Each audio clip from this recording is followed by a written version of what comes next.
নাম মোহাম্মদ আবু হাসান।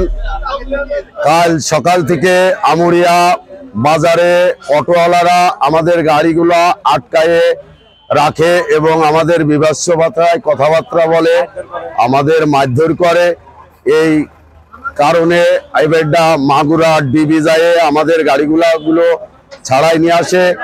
আসলে আমরা মূলত আমাদের মহাজনরা গাড়ির কাগজপাতি, সরকারের ফিটনেস টোকেন সবকিছুই দেয়, আমাদের লাইসেন্সগুলো রেনু করতে হয়, কিন্তু কেমনই একটা বিশৃঙ্খলা করে রাখে যে আমাদের চলার মতন কোনো পরিবেশ নাই।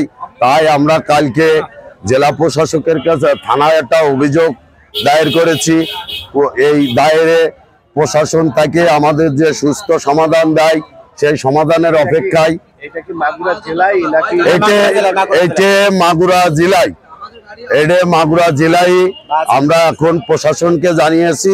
প্রশাসন আমাদের সুস্থ সমাধান দিলে আমরা সেই অপেক্ষায় বসে আছি। মাগুরা সড়ক মোহাম্মদপুর, গুনাগাতি, নড়াইল এবং লাহুড়ে কালীগঞ্জ এই কয় রুটের বাস বন্ধ আছে, আমরা কেউ চালাচ্ছি না। এবেড্ডা অটো, সিএনজি সব জায়গায় রাস্তা জাম করে থাকে। আমরা একটা যাত্রী নামাতে গেলেও ঘটনাটা হচ্ছে সাইডে লোকজন দেখে যে বাসালায় মনে হয় জাম বাজাইছে, বিভৎস কথা বলে। কালকে আমাদের গাড়িগুলো আটকায় রেখে বিভৎস ভাষায় কথা বলে আমাদের গাড়ির সিগন্যাল লাইট মাইটও ভেঙে দিয়েছে। তাই আমরা চাচ্ছি এর একটা সুস্থ সমাধান বিচার প্রশাসন করে দিক, আমরা এই সমাধানটা চাই। আমার নাম মোহাম্মদ টিটুল বিশ্বাস, আমার বাড়ি পাল্লা, আমি একটা ড্রাইভার। আমি বলতেছি যে আমাদের এই গাড়িগুলো লোকাল গঙ্গারামপুর, মোহাম্মদপুর, বৈকালী, লাউড়ে কালীগঞ্জ এই গাড়িগুলো চলতেছে আজ 40 বছর ধরে। এরা এদের ড্রাইভার কার্ড আছে, লাইসেন্স আছে, সব আছে। এরা তারপরও গাড়ি এই অটো 3 দিন উঠেছে, এই অটো উঠে এই গাড়ির সাথে টিক্কাতে এই 100 কিলো যাত্রী চাই, এই নড়াইল যাত্রী চাই, এই মোহাম্মদপুর চলে যাচ্ছে, গাড়ি পিছনের লোক নিয়ে যাচ্ছে, কেউ কিছু বলতেছে না। এটা প্রশাসন বলতেছে যে এটা রাস্তায় চলবে তাই দিয়েছে, গাড়ির সাথে তো সমতুল্য যাত্রী পারবে না।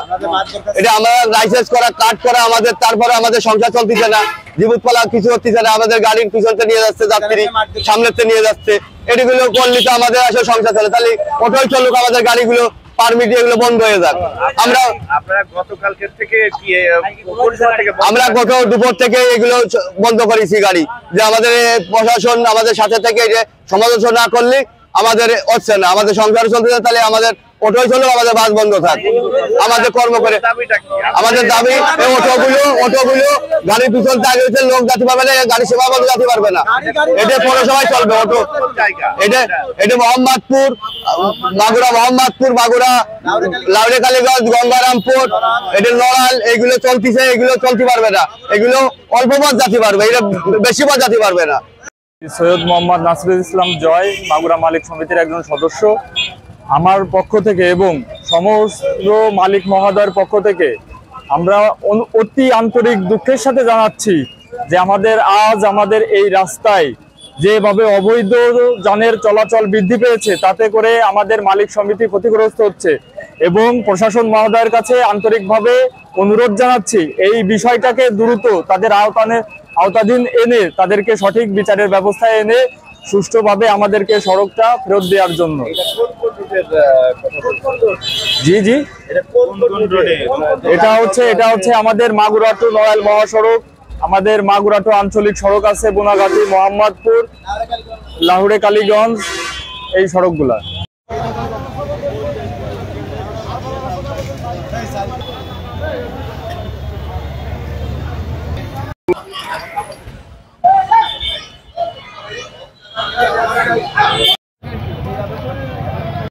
এই বাইকের জন্য যে সংকটটা ঘটছে, ড্রাইভারদের মারধর করেছে, হেলপারদের মারধর করেছে, প্রতিনিয়তই হচ্ছে। এবং বর্তমান যে প্রেক্ষাপটে যে সরকার আছে, আমাদের এই সরকারের কাছে আবেদন যে সুস্থ সমাধান। মোটর ডিপার্টমেন্টের একটা রোল আছে, ইজি বাইক চলাচলের একটা রোল আছে, দুটো মিলে যাতে সমন্বয় করে রাস্তাটা সুন্দর পরিবেশে চলে, এই আবেদনটা চাচ্ছি। আর সারা বাংলাদেশে যত ব্যবসায়িকগুলো আছে, যত ডিপার্টমেন্ট আছে, সব থেকে ক্ষতিগ্রস্ত এই মোটর ডিপার্টমেন্ট। এদের পেটে ভাত নাই, এগুলো ক্ষতিগ্রস্ত। আজকে আমরা অনেক অনেক লাঞ্ছিত এবং রাস্তায় নির্যাতিত। সঠিক তদন্ত, সঠিক বিচার করে সুস্থ সমাধান করে গাড়িগুলো পুনরায় চালু করতে হবে। আমাদের ঝিনেদা মহাসড়ক, গঙ্গারামপুর মহাসড়ক, প্রতিটা সড়কেই বর্তমান ইজি বাইক এবং সিএনজিটি ঘিরে ধরেছে এবং কোনো বিচার আচার এবং সুস্থ সমাধান কেউ নামাতে পারতেছে না। আমরা সব জায়গায় কমপ্লেন জানাইছি, আমাদের ইউনিয়নে জানাইছি, মালিক সমিতি জানাইছি, আর্মি ক্যাম্পে জানাইছি এবং থানায় জানাইছি। আজকে বেলা 12টায় মনে হয় বৈঠক আছে।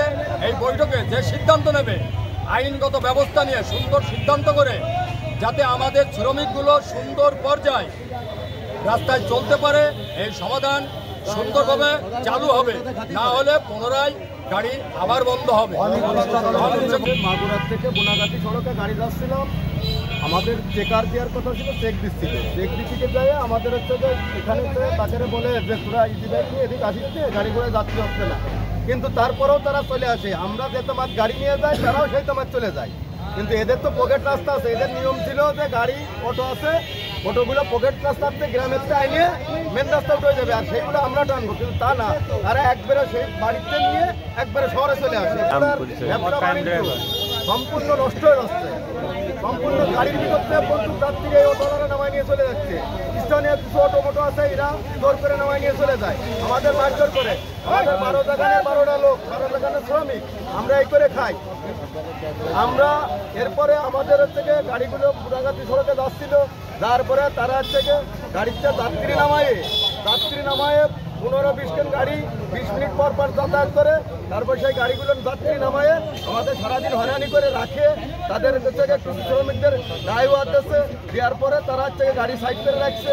রাখার পরে প্রশাসন গেছিল, ডিবি দেয় আমাদের গাড়ি ব্যাগ দিচ্ছে। আমরা আমাদের গাড়ি নিয়ে চলে আসছি আমরা মাগুরায়। এ জায়গায় কত লোক ছিল ওইখানে? আপনাদের যে ঠেকালে ওই জায়গায় এলাকার লোক ছিল নাকি ইজি বাইকরা ছিল? মেম্বার চেয়ারম্যানও ছিল, আমাদের গাড়িগুলো ঠেকতে দিচ্ছে। এদের দু একজনের নাম বলতে পারবেন? না, আমরা নাম বলতে পারবো না, কারণ আমাদের থেকে নাম তো জানা নেই। আমার বাড়ি মাগুরায়, অটো চলবে বাস স্ট্যান্ডে, কোনো অটো চলতে পারবে না। এই জমিনতে বাস চলে, সেমিনতে অটো চলে না। সবার মধ্যে চলে বেড়াক, আমাদের কোনো সমস্যা নেই। জমিনতে বাস চলে, সেমিনতে অটো চলতে পারবে না, সিএনজি চলতে পারবে। আমরা এত টাকা দিয়ে ফিটনেস করি, গাড়ির ইন্স্যুরেন্স করি, তারপর আমাদের লাইসেন্স করি। আমাদের একটা লাইসেন্স রেনু করতে 10,000 টাকা নেয় সরকার। এখন আজকে যদি জমা দিই, 3 বছর পরে যে পায়, 2 বছর পরে যে পায়, তারপরে সে রেনু শেষ হয়ে যায়। আবার 1 বছর চালানোর পরে আবার আমাদের রেনু করতে হয়। আমরা মন চাই যেখানে সেখানে চলে যেতে পারবো, চলে যেতে পারে বলে। তাহলে এই বাসগুলো কোথায় যাবে? সরকারকে ট্যাক্স দেয়, আর সরকারকে রোড টোকেন দেশে প্রত্যেক বছরে 50,000 60,000 করে টাকা দিতে হয়। তার বিনিময় এই বাসের মালিকরা রাস্তায় পথে বসে যাচ্ছে। কী কারণে? এই ইজি বাইকের কারণে। এই ইজি বাইকে শ্রমিকরা ডিউটি করে এবং তার ইজি বাইক টাকা দেয় না। ইজি বাইক 8 কিলোমিটার চলতে পারবে, এর ওই পাশে যাইতে পারবে না। কেননা এই বাস তো সরকারকে ট্যাক্স দেয়, এই জন্য বাসটার অগ্রাধিকার আগে আছে, ইজি বাইকের কোনো অগ্রাধিকার নেই। এই নিয়ে মনে করেন যে একটা ঝামেলা সৃষ্টি হয়েছে। ঝামেলা সৃষ্টি হওয়ার পরে এই বাসের সঙ্গে ইজি বাইকওয়ালাদেরকে এইভাবে মারামারি হয়েছে। আমাদের মারামারি হওয়ার পরে এখন আমাদের গাড়িগুলো আমরা বন্ধ রাখছি। আজকে আমরা গাড়ি বন্ধ রাখছি। আগামীকালকে আমাদের মারামারি হয়েছে, হওয়ার পরে আমরা আমাদের গাড়ি জানাইছি, অবজেকশন জানাইছি। জানানোর পরে তারা বলছে যে আজকে বেলা 12টার দিকে তোমাদের আমরা একটা দেবো আর কি, সমাধান দেবে। এটা রাস্তায় গাড়িটা চলতে পারে, সঠিক সময় যেতে পারি না, টাইম নিয়ে আসি। আমাকে তো ক্লাস থাকে নির্দিষ্ট টাইমে, এসে দাঁড়ালাম, দেখা যায় অটোওয়ালারা যায় না, ভাড়া চাই বেশি। ঠিক আছে, পুরা ভর দিয়ে তারপরে যাবে, তখন আমাকে দেখছে কলেজ টাইম 2 ঘন্টা আগে বেরোতে।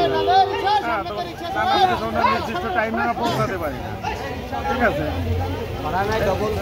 হ্যাঁ, আমার ভাড়া বেশি নিচ্ছে। আবার ওরা 8-10 জন না হলে ছাড়বে না, কিন্তু আমার তো ক্লাস টাইম, আমার আগে যাওয়া লাগবে।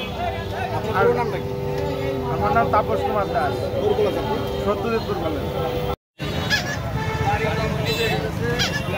দাবি লোক যাত্রী সহ যদি আমাদেরকে মালিক সমিতির লোক মাগুরায় যাইতে দেয় তাহলে আমাদের কোনো সমস্যা নেই, আমরাও রোডে চলবো, তারাও রোডে চলবে। আর আমাদেরকে যদি কোনো প্রকার হয়রানি বাধা চাঁদাবাজি এগুলো করে তাইলে বাসু আমুরের থেকে গুনাগাতি চলবে না, আমরা অটো মাগুরাই যাব না, ওরা বাস নিয়ে গুনাগাতি যাবে না, বন্ধ।